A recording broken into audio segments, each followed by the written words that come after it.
protestante renovou, trouxe de novo das Escrituras para nós. Queria compartilhar isso com vocês. Agora, indo para aquilo que a gente está fazendo aqui, que é meditar no livro de João, nós chegamos hoje ao livro de João, capítulo 12, verso 12 até o verso 36, e eu quero convidar você a ler, só para você entender. Jesus deixa Betânia, ele vai antes para lá na casa de Simão, o leproso, tem um jantar para ele, Lázaro está lá, Marta, Maria, vimos isso no último culto, né? Como elas serviram ao Senhor, como aquelas pessoas serviram ao Senhor, e eles saem em grupo e se dirigem então para Jerusalém, e quando ele vai chegar em Jerusalém, a tão conhecida entrada triunfal, aonde as pessoas vão recebê-lo como um rei. Ele então empresta um jumentinho e ele vai entrar ali, e há uma grande festa para o que chegou o rei.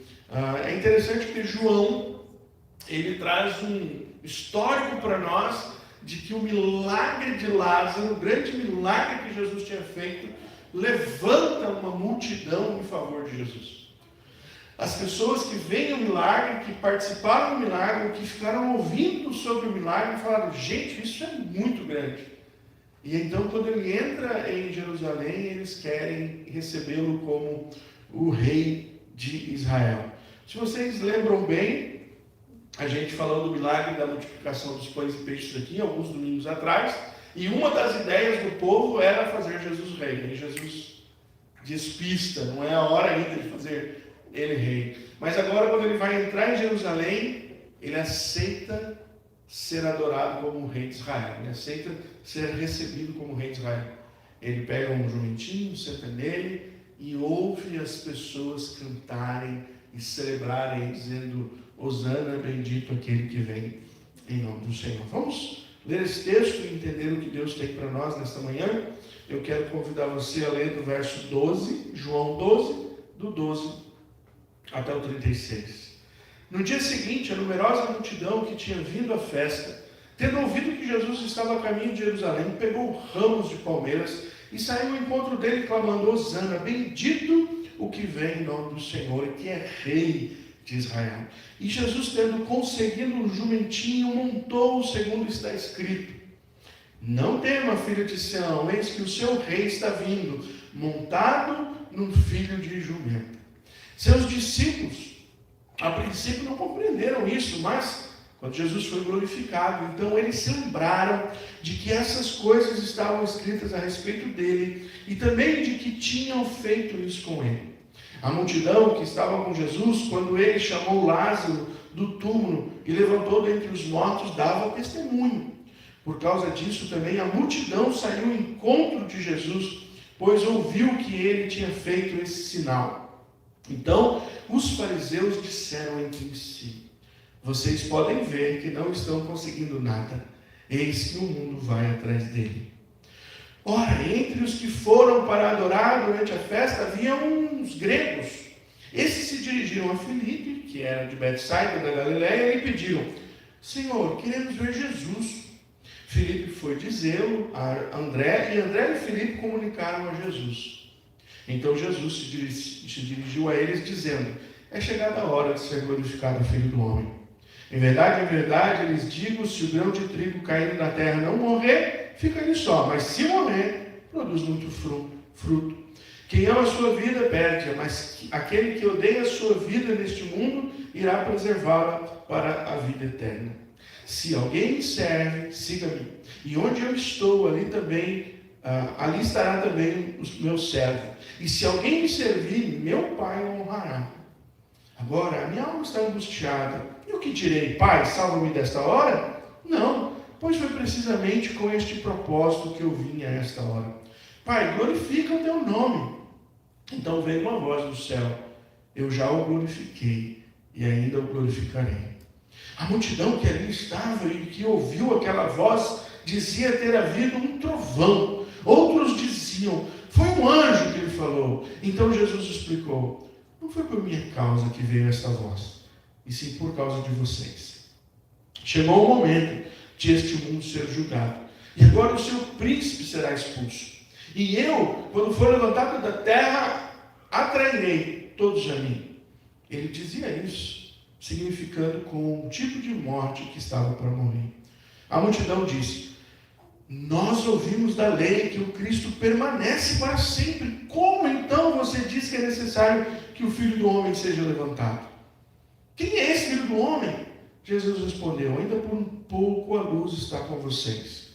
Andem enquanto vocês têm a luz, para que não sejam surpreendidos pelas trevas. E quem anda nas trevas não sabe para onde vai. Enquanto vocês têm a luz, tenham na luz, para que se tornem filhos da luz. Depois de dizer isso, Jesus foi embora e ocultou-se deles. Senhor, nós queremos mais uma vez agradecer pela Tua palavra.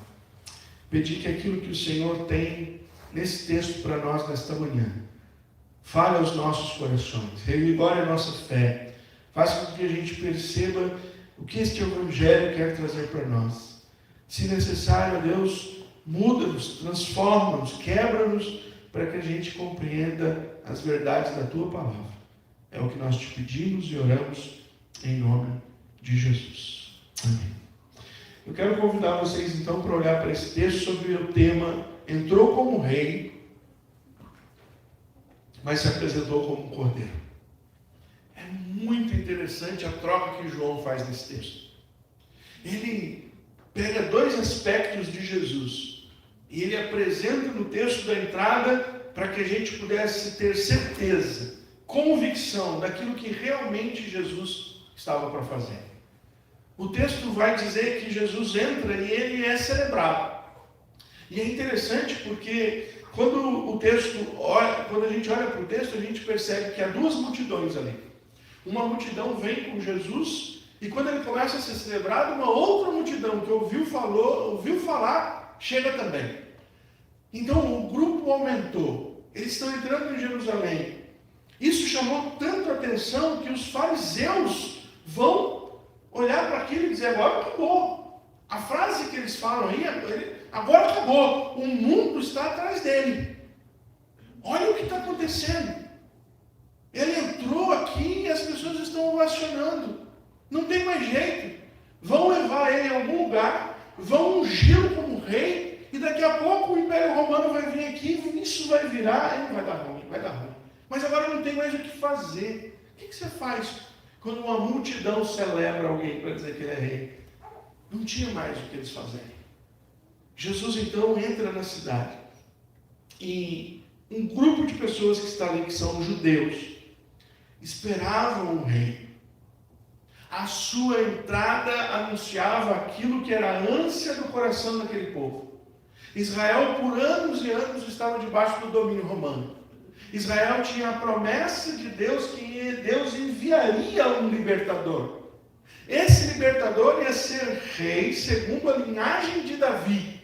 Então, todos os conceitos e ensinos de Israel era para que alguém que viria e teria uma força tão grande que iria reinar e reinar para todo sempre, sem problema. E lá em Salmo 118, eu quero ler aqui para vocês, o Salmo 118, dos versículos, deixa eu pegar aqui que fechou, versículo 26 em diante, 25 vai dizer isso. Salva-nos, Senhor, nós te pedimos. Senhor, concede-nos prosperidade. Bendito o que vem em nome do Senhor. Da casa do Senhor nós os abençoamos. E aí, mais um pouco para cima, no versículo 22, diz quem é este.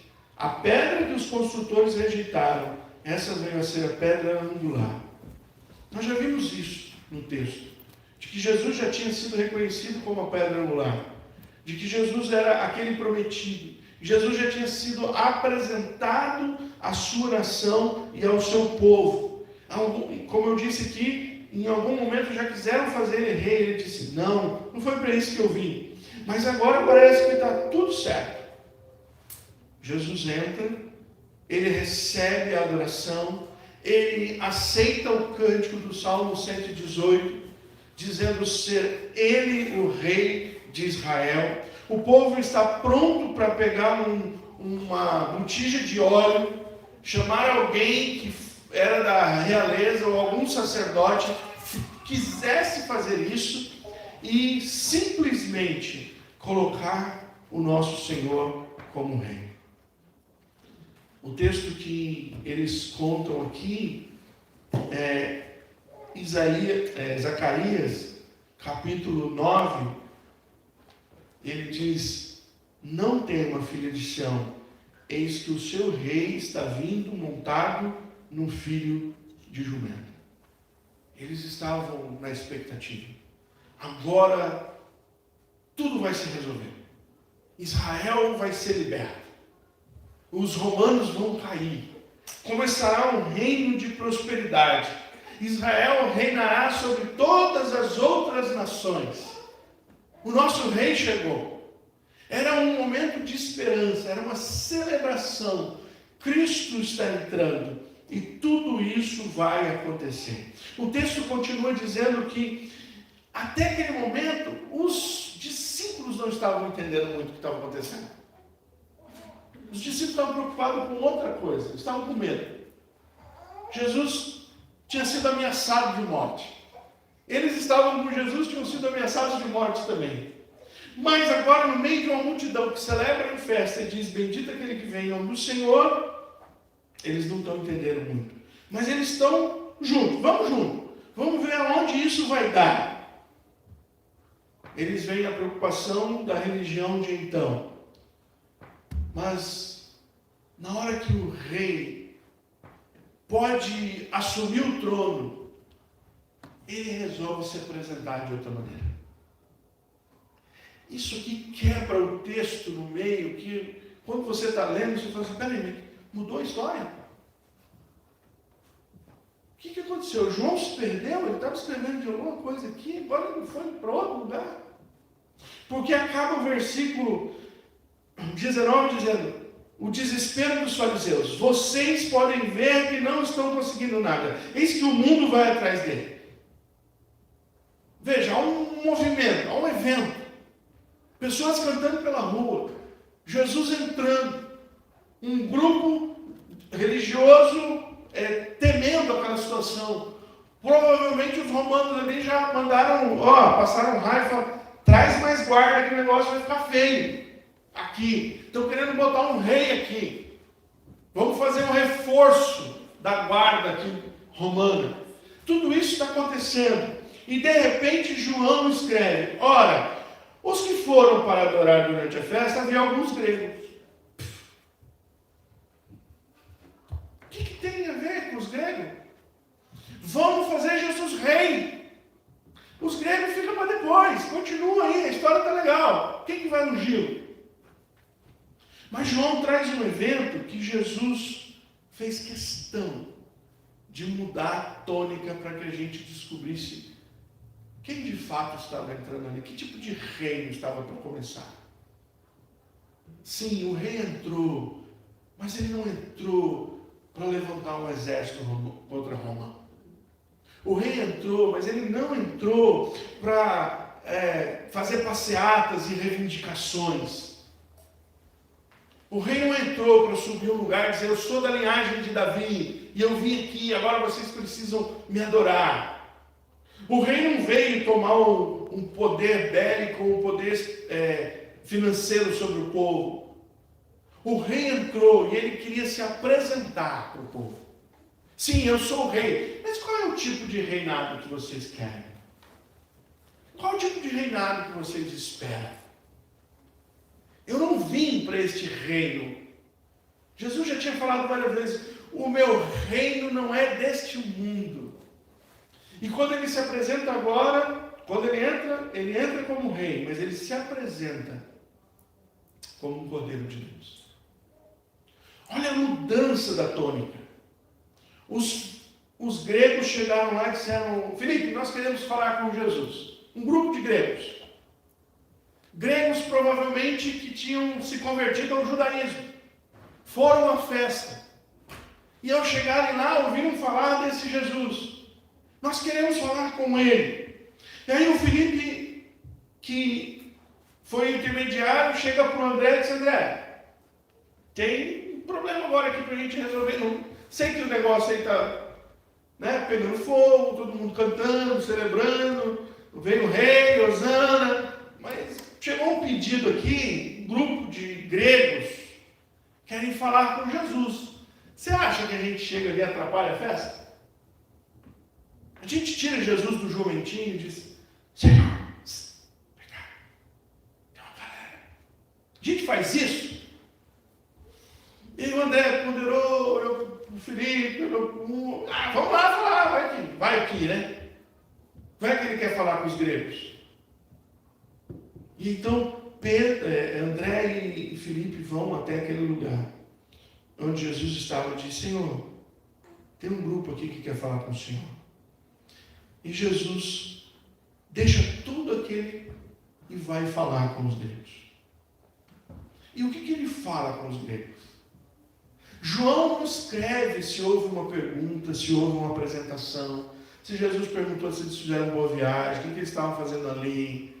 João lembra e vai direto à questão de que Jesus falou para os gregos. E olha como Jesus começa o assunto, se apresentando agora aos gregos. É chegada a hora de ser glorificado o Filho do Homem. Em verdade lhes digo, se o grão de trigo caindo na terra não morrer, fica ele só. Mas se morrer, produz muito fruto. João escreve que Jesus, ao se apresentar como Cordeiro de Deus, vai falar da morte dele. É mais ou menos como se Jesus estivesse falando para aquele grupo o seguinte: vocês estão vendo esse oba-oba aí? Essa celebração de eu ser o rei? Eu sou o rei. Mas eu não sou um rei que vim montar um cavalo e guerrear. Eu sou um rei que vim morrer. Agora, irmãos, para que serve um rei morto? Para que serve um rei que vai perder a sua vida antes de assumir o trono? Jesus vai dizer: eu vou morrer porque se eu morrer, é como um grão de trigo que morre e ele vai produzir frutos. Se o grão de trigo não morrer, o fruto é pequeno, mas se o grão de trigo morrer, ele vai produzir muito fruto. Jesus estava dizendo para os discípulos dele ali que a morte de Jesus ia produzir pessoas que estariam ao seu lado. Pessoas que creriam nele. Pessoas que chegariam a ele por causa da sua morte. Não haveria um outro meio de Jesus se tornar o rei esperado se primeiro ele não morresse.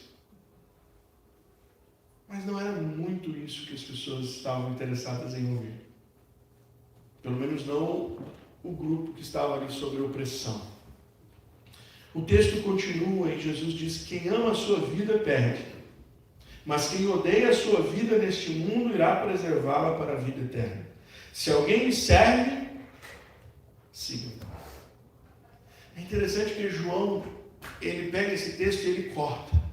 Ele diz então: Jesus olhou para vocês e falou assim: então eu vou morrer. Quem quer me seguir, me servir, vem comigo. Mateus, quando traz esse texto, ele amplia. Ele diz assim: Jesus disse que quem ama essa vida não vai segui-lo. E quem segue ele não ama essa vida. E aí Jesus continua: e se você quer seguir a mim, pega a sua cruz e siga. Aqui João tira a palavra cruz, mas João dá o mesmo significado. Eu vou morrer. E se você quiser me seguir, você também precisa morrer. Aqui está um grande mistério, irmãos, de ser um cristão. Um cristão, embora ele receba a vida de Cristo, ele caminha para a morte. A primeira morte que nós caminhamos é essa aqui, que Jesus nos propõe. Se você me ama, se você me segue, você não vai preservar a vida aqui, você vai perder a vida aqui. É a primeira morte que nós temos. É quando nós abrimos mão de viver a vida neste mundo como esse mundo vive. Nós morremos para o mundo. Nós morremos para as coisas desta vida. Nós morremos para aquilo que o pecado nos oferece. Nós morremos para aquilo que o mundo nos oferece. Nós morremos para aquilo que o autor e líder deste mundo nos oferece. Jesus vai falar dele aqui mais à frente. É a nossa primeira morte. Mas também é um convite à segunda morte. Onde Jesus diz, mais claramente em Marcos, toma a sua cruz e siga-me. Irmãos, eu já brinquei aqui, algumas vezes, as sogras não gostam, mas a cruz não é só. A cruz também não é um problema que você leva na sua vida. De repente você tem um problema na sua vida e você acha que aquilo é a sua cruz. A cruz de Paulo não era um espinho na carne. A cruz não é uma enfermidade que vem e assola a sua vida. A cruz não é um problema financeiro que você tem. A cruz não é um problema no casamento. A cruz não são problemas territoriais. A cruz é um chamado para você entender que a partir do momento que você segue a Jesus, o teu chamado é Calvário. Quem põe uma cruz nas costas está indo para onde? Para o Calvário. Jesus está chamando pessoas que estão tão entregues a Ele, que não tem problema de morrer por Ele. Ia ser necessário. Sempre é necessário. Essa semana eu vi um vídeo lá da Nigéria, onde os cristãos foram fazer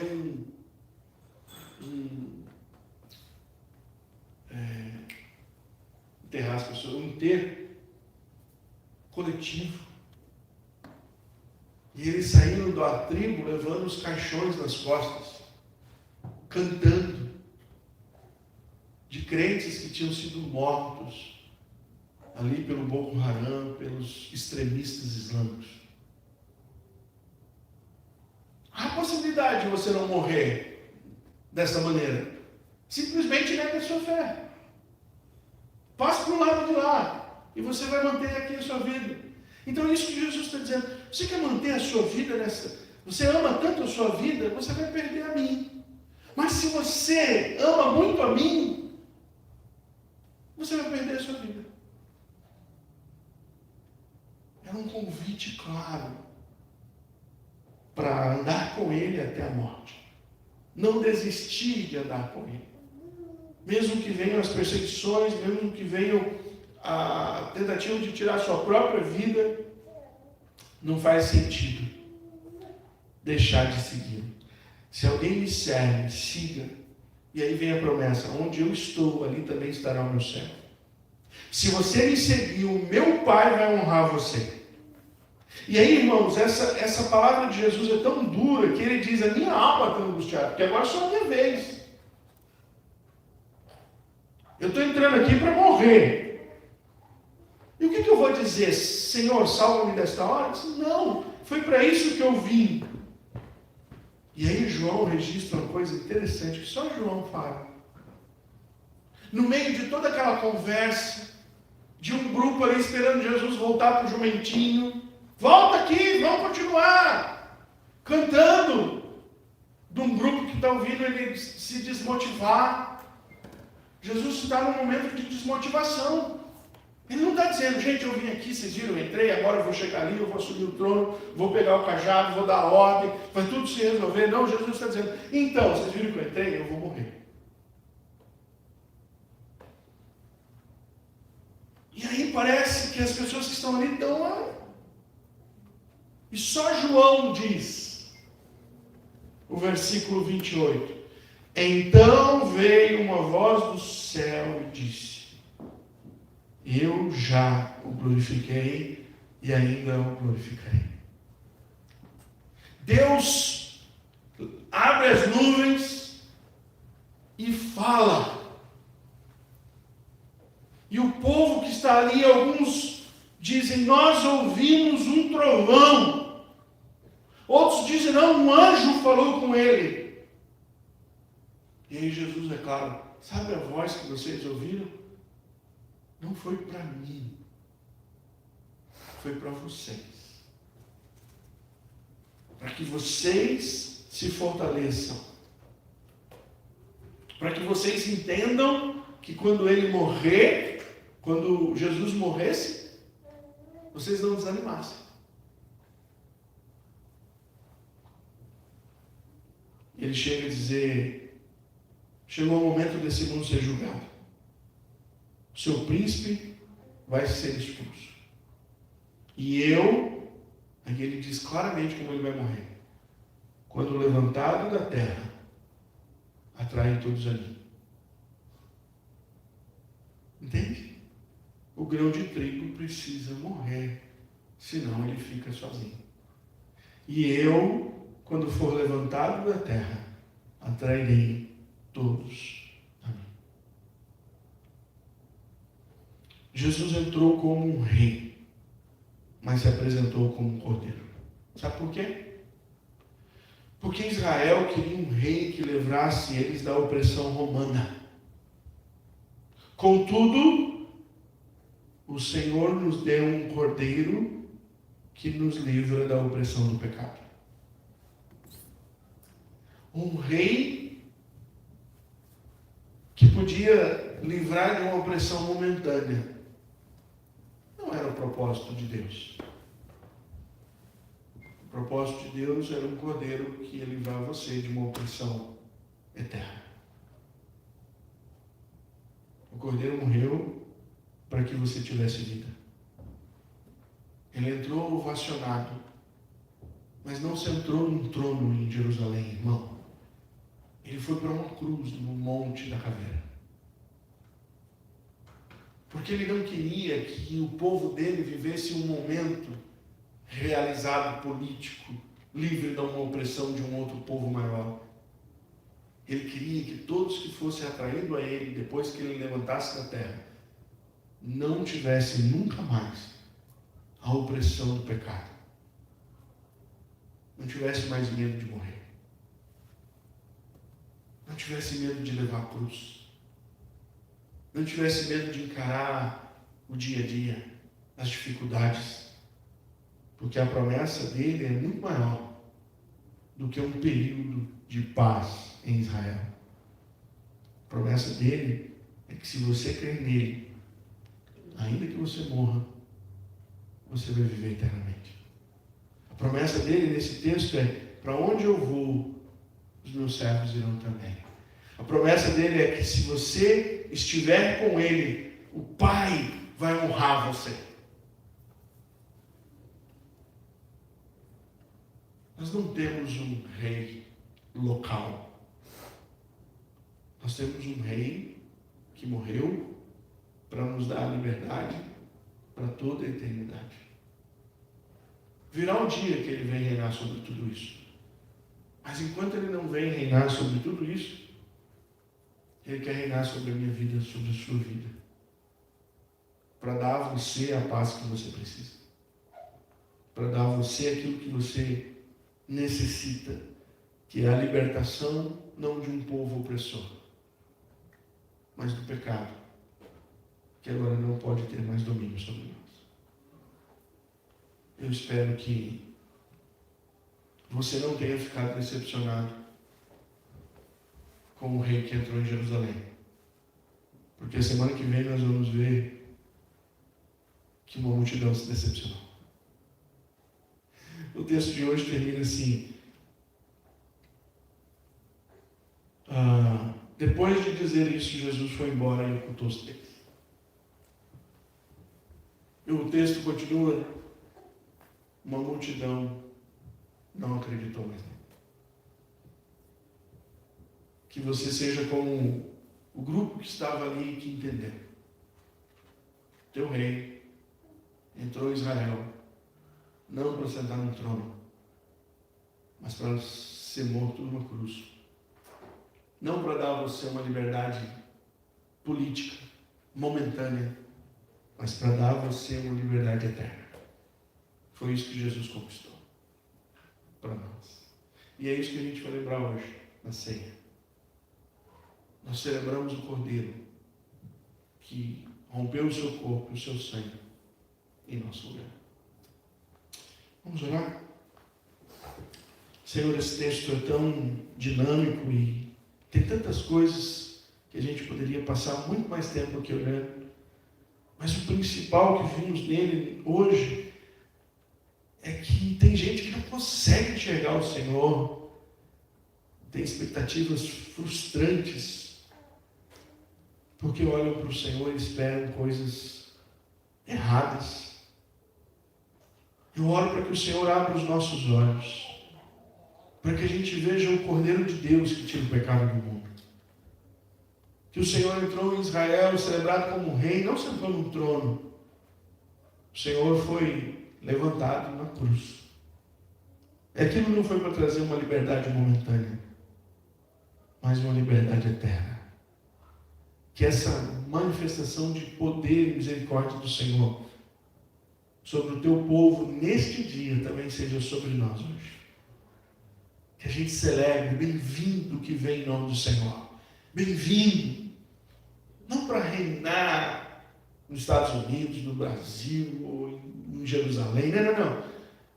Mas para reinar por meio do teu Espírito na vida de todos aqueles que foram cativados pelo Senhor. Que o Senhor atraiu quando o Senhor levantou.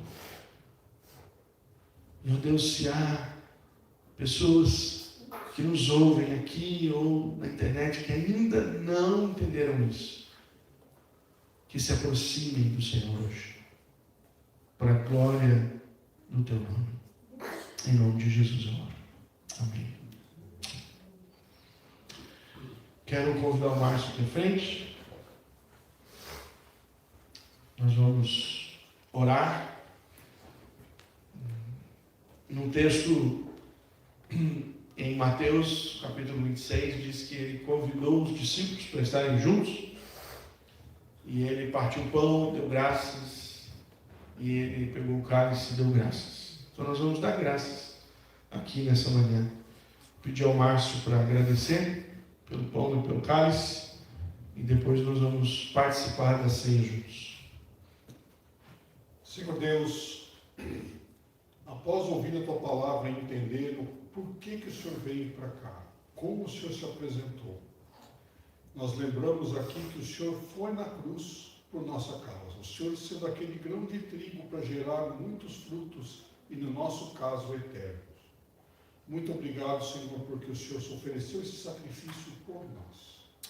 Nós aqui queremos agradecer esses elementos que representam o Teu sangue e o Teu corpo naquela cruz, que o Senhor derramou por nós. Tudo que o Senhor sofreu por nós é isso que nós lembramos agora. Mas nós sabemos que isso é para nos dar a glória eterna. Então queremos aqui agradecer, lembrar e sempre ter o que o Senhor fez por nós em nossos corações. É isso que eu lhe peço agora em nome de Jesus. Quero convidar vocês a ficar em pé, aqueles que vão participar da mesa da ceia do Senhor. O Márcio vai passar, enquanto eu leio aqui Mateus 26, do versículo 26 em diante, vai servir. Peguem e esperem uns pelos outros. Enquanto comiam, Jesus pegou um pão e, abençoando, partiu e deu aos discípulos, dizendo: tomam, comam, isso é o meu corpo. A seguir, Jesus pegou um cálice e, tendo dado graças, o deu aos seus discípulos, dizendo: bebam todos dele, porque isso é o meu sangue, o sangue da aliança, derramado em favor de muitos para remissão de pecados. E digo a vocês que desta hora em diante nunca mais beberei deste fruto da videira, até aquele dia em que beberei com vocês o vinho novo no reino do meu Pai. E tendo cantado um hino, saíram para o Monte das Oliveiras. Nós celebramos a ceia sempre em memória de Cristo. E quando celebramos em memória de Cristo, lembramos o que Ele disse para nós: bebam agora vocês, comam agora vocês, porque comigo eu não mais fazer isso com vocês. Não nesta vida. Mas haverá um dia que nós vamos tomar no reino dos céus.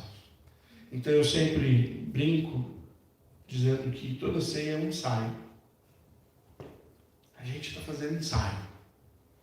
A gente está tomando aqui e olhando para a grande ceia que nós queremos. Na eternidade. Onde o próprio Cristo será apresentado diante de nós. Então, na esperança de que nós vamos sempre celebrar com o Senhor por toda a eternidade o seu grande sacrifício por nós, como os discípulos hoje de Jesus aqui, saindo bem, comamos o pão.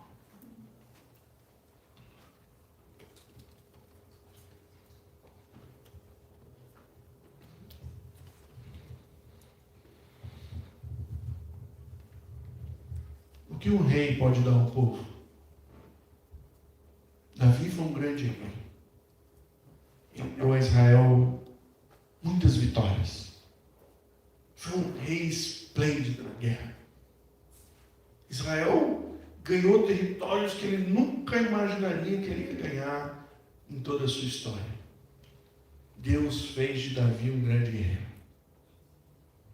Depois Deus deu o seu filho, Salomão, sábio. Deus deu um rei que ia gerir todo aquele império maravilhoso. Salomão geriu. Sabe o que acontece com tudo aquilo? Israel hoje desse tamanho, cercado de inimigos, que querem matá-lo de dia, de noite, à tarde e de madrugada. Tudo passou. O que os reis conquistaram era passageiro. Sabe o que o nosso rei te deu? Quando ele entrou e não foi para o trono, mas foi para a cruz, o sangue. Que a palavra de Deus diz que nos livra de todo pecado. Então João vai dizer, se confessarmos os nossos pecados, Ele é fiel e justo para nos perdoar os pecados e nos purificar de toda injustiça. Como discípulos do rei, que em vez do trono assumiu a cruz e nos deu o seu sangue, e como ensaio, um dia que tornaremos de novo isto com Ele, como discípulos de Jesus, tomamos o cálice. Obrigado, Senhor, pela Tua bondade e misericórdia sobre nós. Obrigado porque o Senhor assumiu a cruz em nosso lugar, em nosso favor. Obrigado porque nós podemos olhar para a Tua palavra e ver o sacrifício e crer no sangue do Cordeiro sobre as nossas vidas. Agora, Deus, nós pedimos que o Senhor aqueça o nosso coração para lembrarmos sempre do Teu valoroso amor em nossas vidas. Em nome de Jesus que eu oro. Amém. Os irmãos podem sentar?